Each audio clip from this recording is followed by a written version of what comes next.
To help you achieve the best results from the lessons on Frank's YouTube channel, Frank has developed a range of quality products, including the watercolour brush set, which has the 1.5 and 3/4 inch goat hairs and the number 3 rigger. Frank has also developed his own range of artist quality watercolour paints. These paints come in 12mm tubes and are the 8 colours Frank uses himself in his video tutorials. These products and many more can be viewed in detail at Frank's art store at simplypainting.com. If you prefer to order by phone, please use the following numbers.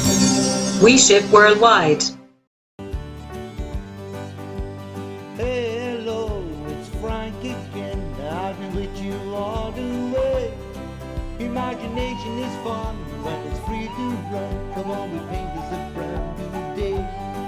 Simply painting with Frank today.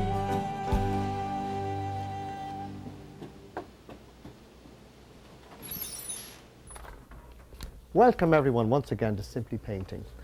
Well, why was I on a boat to get stamps? Let me explain. Hello Joy, by the way, I believe that's your name. Yes, hello. Yes, you're famous.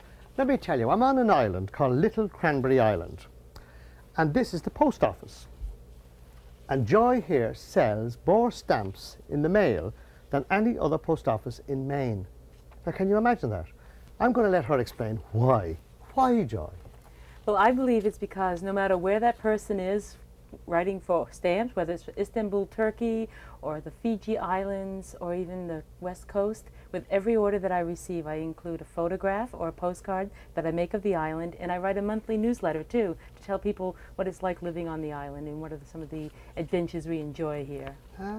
An adventurous and entrepreneurial Yes. postmistress, I might say, if that's what I can call Thank you. Thank you. I'm going to ask another request, and that is, where would I go to paint a little picture around here? I would go down to Bunkers Cove. It's It's beautiful nice. there. It's nice, is it? Okay, well, I'm going to do that. And then I'm going to come back here, get some stamps from you, and maybe one of those little buns that you're famous for. Cream puffs. Cream, that's Number it. one. So, why don't you join me?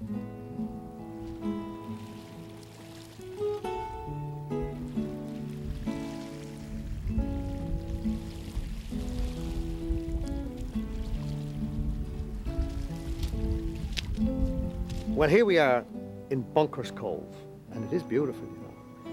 And it's a little misty. It's a bit of an inclement day, I'd call it. But that's perfect because it gives us an opportunity to paint a misty scene. So I'm going to take a photograph of this scene, and then we're going to head back to the studio. We'll select some nice colouring, and we'll do just that. So why don't you join me?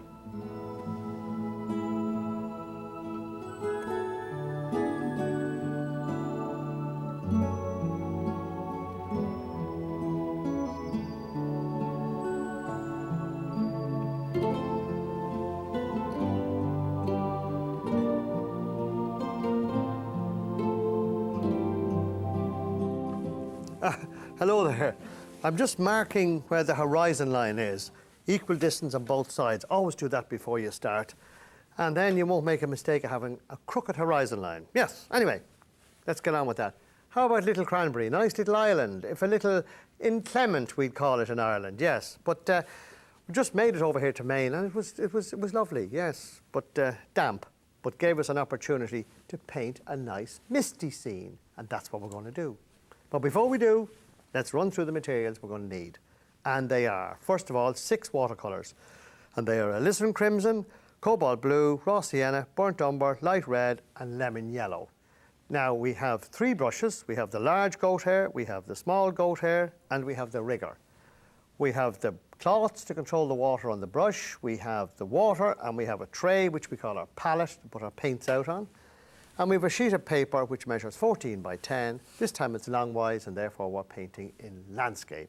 So without further ado, let's have some more fun. Horizon, sky, middle and foreground. First thing we do is let's draw that horizon line. And this time it's about 4 inches up the page. How do I know that? I just measured it. There it is, 4 inches up the page. That's it. No more drawing necessary. This is not, we're not going to do painting by numbers, he says. I don't like it when you put too much drawing in, because as a matter of fact, it takes the looseness out of the picture. It doesn't let you free yourself. Yeah, paint it your own way.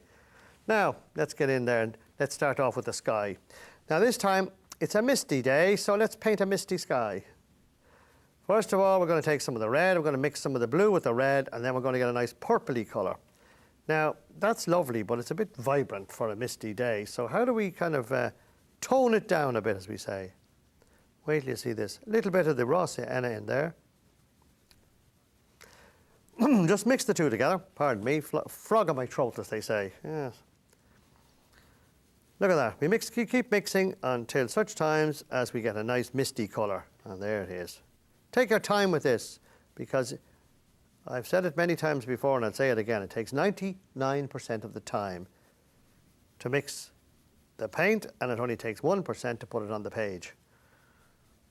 There we go. Now we're ready right across the top. Look, starting from the top like that, just like that famous garage door, back and forward, right down along. This is where the old goat hair is a great man. You see that? Now I haven't wet the paper, no need, because I'm wetting it with the paint. And one more swipe down the bottom here now. And we're getting, well, this is what's called a graded wash. Now what I mean by that is that when we're finished this, it will be slightly darker at the top than the bottom. So it's going from kind of darkish to lighter, because that's what it looks like on a misty day usually. There we go, right across. See that?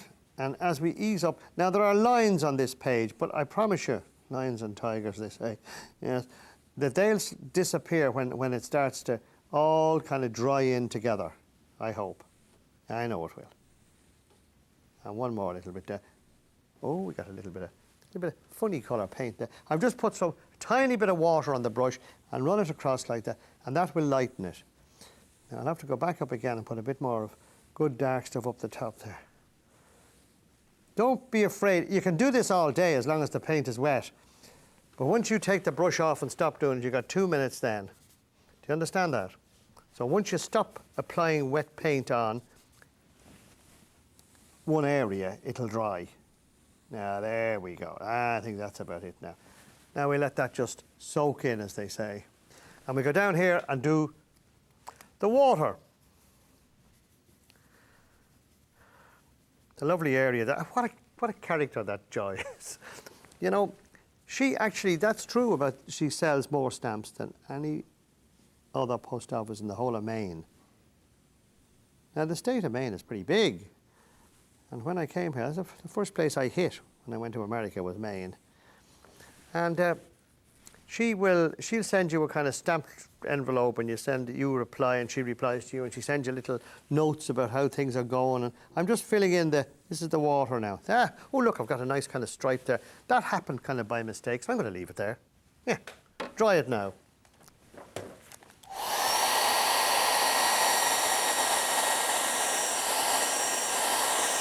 I've only dried the water. I have not dried the top part. Here, the sky, and I'll tell you why. Because I want to put in some background trees. They're away, they were a bit misty looking. Now I'm mixing up some more of this misty colour here. Same 3 colours, that's all. Great to have a big tray like this. You have plenty of room, like you can, you know, you needn't be, there we go. Now, how far out did that thing go? Oh, it went quite a bit out, didn't it? It went to about there somewhere, so that's what I'm going to do. Now, these will all soak in, I hope. Yes, they will. You'll see them disappearing into the background now very shortly. You know? The last little tree there, and a little one. This is the corner of the brush, and they look like, kind of like pine trees in the distance, don't they? See, it's the corner, look. Now that's all I'm going to do. Now there's a hair that's come off, and I don't know if you can see it, but that hair is that don't try to pick it off, or if what will happen is you'll chase the hair all over the paper. Leave it, let it dry, and it'll just blow away. Tip for you now. Yes. Now that's all very wet now, and that's the way I want it. Now what I can do now is dry it, and you'll see it'll all kind of soak in nicely and give you the impression of way in this misty kind of, yes.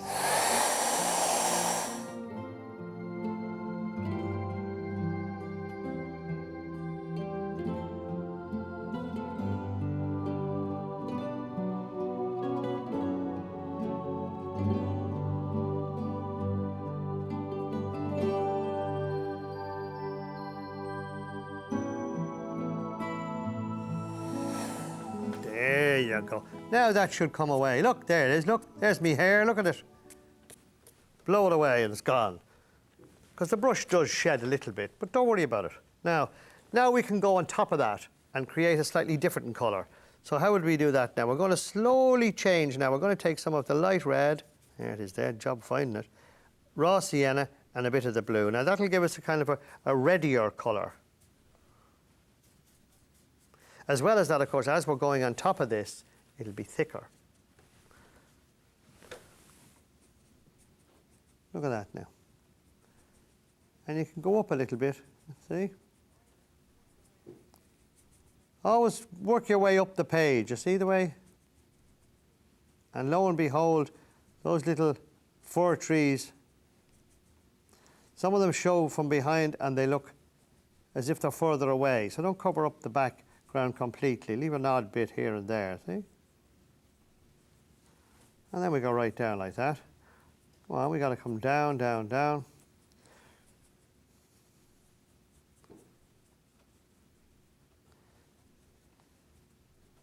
Now, you'll probably noticed something about me over the years that I've been doing this. And one of the things is that I'm left-handed. A kitog, as we call it in Ireland. And that was considered to be, well, during certain times in the last 10 or 12 centuries, one time we were considered to be dangerous people, then we were considered to be gifted people. But all it actually means is that there's two sides to your brain. I don't know whether you know this or not. And the left side of your brain, and this has been found to be true. In fact, there was 2 American doctors got a Nobel Prize for this. And they found that if you were right-handed, you used the left side of your brain, which was the practical side. It's the side that you learn your ABC, reading, writing, and arithmetic, so to speak. Whereas the other side of your brain, the right side of your brain, is the artistic or creative side. But most of the teaching that we have is headed towards that left side, because it's, well, you've got to earn your living, haven't you, so to speak. Now, I'm coming down below the trees as I speak. And therefore, the other side of your brain is wasted, empty. You're all going around with the right side of your brain empty. I'm going to try to put something into it. And that's an interesting thought. So all you've got to do is use the other side of your brain, learn to paint, very simple, and lots of things happen. You can't be unhappy, because you know you can't use both sides of your brain at the one time. So therefore, if you've got all the worries in the world and you start to paint, sorry, as you happen to be using the right side of your brain then, rather than the normal side that right-handed people would use, you then can't think of any of the worries or problems. And that's why painting is such good therapy. I may have made that sound like an expert, convoluted, but I hope you understand what I'm talking about. Now I've put in some trees here. Now I'm going to go over that once again, because remember, this is a misty scene. Anyway, there you are.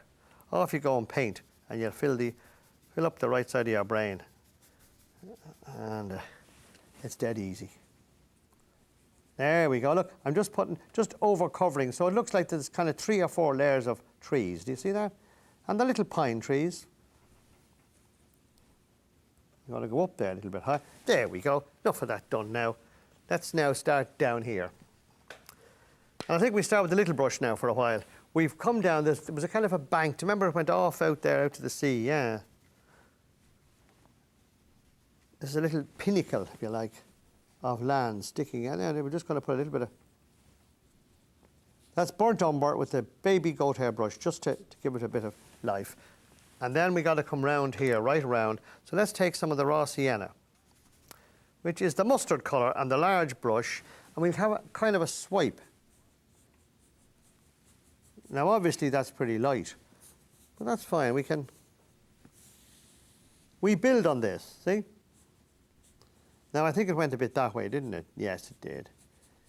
If you're not exactly the same as me, that doesn't make any difference. You're not painting a mirror image of what I'm painting. Don't try and slavishly copy everything I do. Do it your own way. This is your picture. That's the beauty of not drawing everything in. Because if you were to draw it all in, it begins to look like a sort of a drawing that you might see an architect produce. You don't want that. We don't want to be architects. We're going to use that other side of the brain, aren't we? Try it out. Yes. Remember, Can't use both sides together, so can't be worrying about the kids and going to school and the hubby's dinner. And now I'm just outlining where I think the riverbank or the edge of the water would be. I just want to get that in there. You see the way it's beginning to, now I'm beginning to get a shape, see it?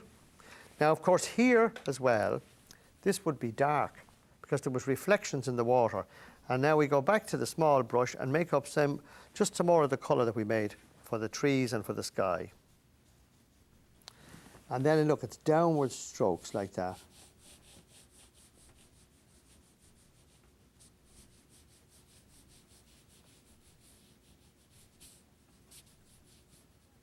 See that? Isn't that easy? Now we dry that.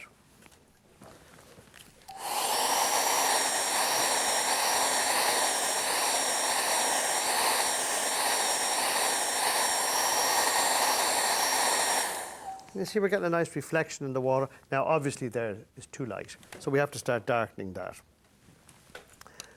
So come on, let's get our brushes there. Take some of the light red and the burnt umber, those two, that's a good dark colour. Yeah, that's nice. Nice warm colour, isn't it? These are all little reeds and rushes and that, and coming right down to the lake. I remember there was a big piece of red here. Remember that? There was kind of some kind of a plant, I don't know what it was, but it looked lovely. Now right across, because we've got a tree to put in here, haven't we? Otherwise the picture would look awfully out of balance. But by putting the tree in there, it brings it all to life, really, you see. Right down it. Now I'm using downward strokes of the small goat hair brush. You know? And now a little bit more red there. So you keep the one colour all the way through, coming down the paper. And it gives you a nice feeling of that the whole picture's together, if you like, that it's not two separate pictures you're painting. That's one of the things about using the least number of paints. If you have 5,800 tubes of paint, that's one of the problems you're going to run into. Because you wonder what colour to mix with what. If you've just got 8, well then it's easier. I'm quite liking this now. You know, you start off with a picture and there's a point where it looks awful. And you say, this is going to be dreadful. And then all of a sudden it begins to come to life. And that's what's happening here. We got this quite nice. Now I'm going to give it a little swipe of colour down here. And this time we'll make it brown. And then I'm going to dry that because I want to start building on this side here. Leave that bit of white in that there, because that could be a small bit of light reflected. There's not much light. You don't get much sunlight on a day that's misty, obviously. What a thing to say. And let me dry that now.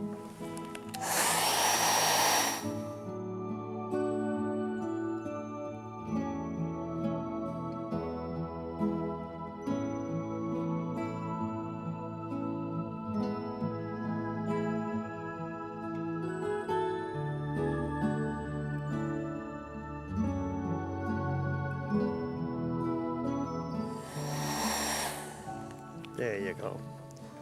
Well, you know, lots of people look at this and they say, I couldn't do that. I wouldn't be able. I haven't got this and I haven't got that. I must tell you a story about, did you ever hear of a bumblebee? You know what a bumblebee? Well, a bumblebee aerodynamically could not fly. It's too big, it's too fat, it'll just... But the thing is that nobody told the bumblebee. So the bumblebee is flying around all happy as Larry every day, but that is an actual fact. They've tested it and it should be impossible for the bumblebee to fly. And here are we complaining about painting a picture. Well, goodness me. I'm just adding in a little bit more darkness here, look. So many people have been told that. And don't listen to critics. Don't listen to people say, you couldn't do that. You know, you heard of Paul Cézanne, one of the Impressionists. Yeah, well, that poor man, when he started, he was studying law, but he wanted to paint. And his father didn't want him. Well, quite obviously, he wanted him to become a lawyer. There's far more money in that, isn't there? Oh, yes. So, but he didn't. Anyway, he kept at it, and the father eventually gave in, and he let him paint. And he used to, in France, there was a place called the Salon. That's where you gave your works in, and they appraised them. And if you were good, you got an exhibition, or part of an exhibition. And poor old Cézanne, time after time, he arrived with his pictures, and they were always rejected.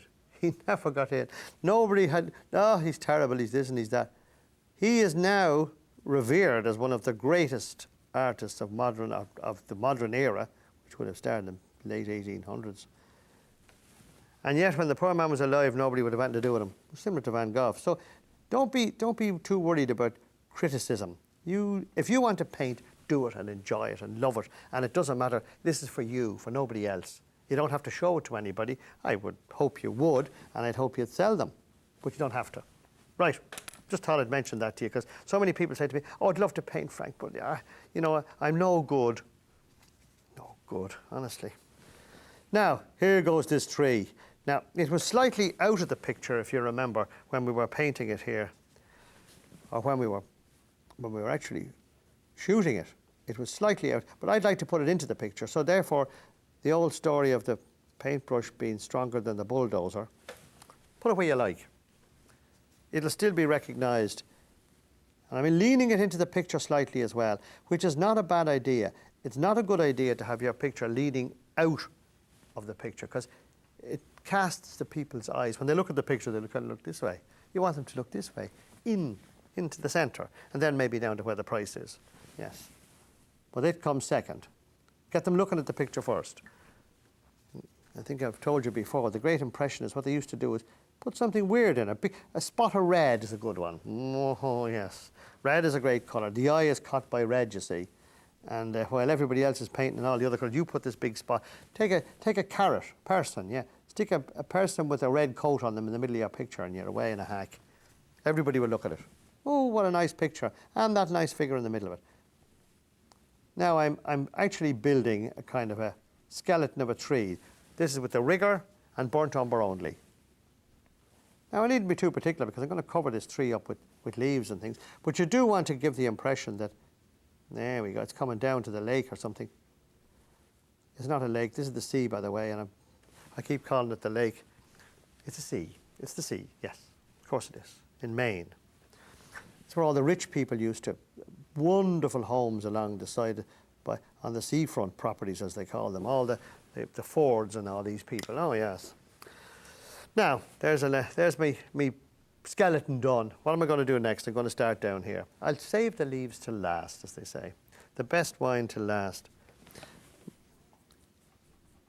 Now, we're going down here a little bit. This is just with the burnt umber on the baby goat hair brush. Or the small goat hair. Call it what you like. I call it a baby goat hair. I did that one time and somebody said, oh, you shouldn't call it that. It sounds like your poor little kid goats. But we don't touch the goats, we just shave them. And it's warm in the summer, isn't it? They like to be shaved. Like sheep, you shear them.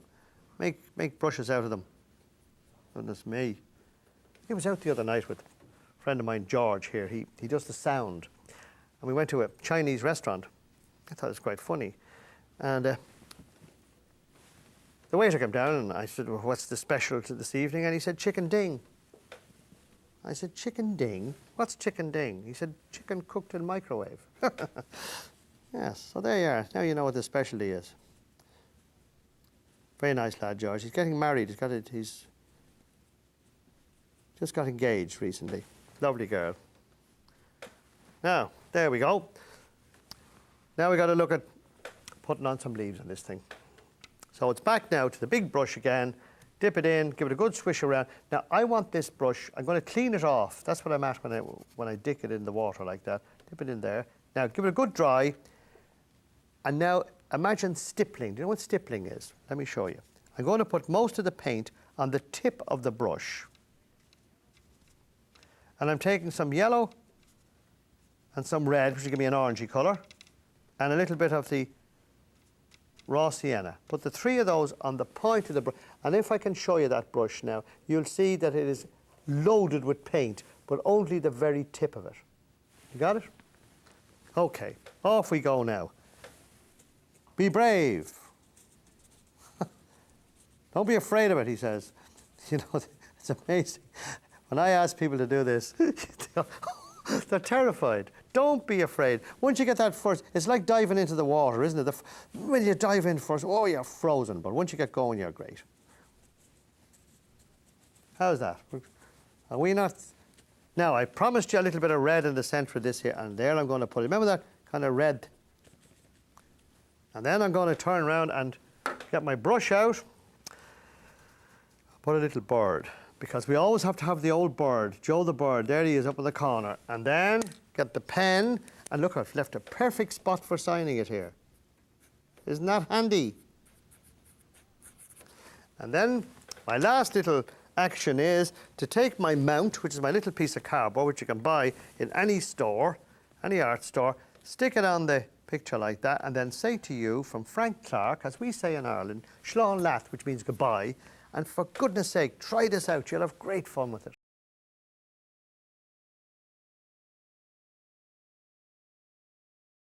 To help you achieve the best results from the lessons on Frank's YouTube channel, Frank has developed a range of quality products, including the watercolour brush set, which has the 1.5 and 3/4 inch goat hairs and the number 3 rigger.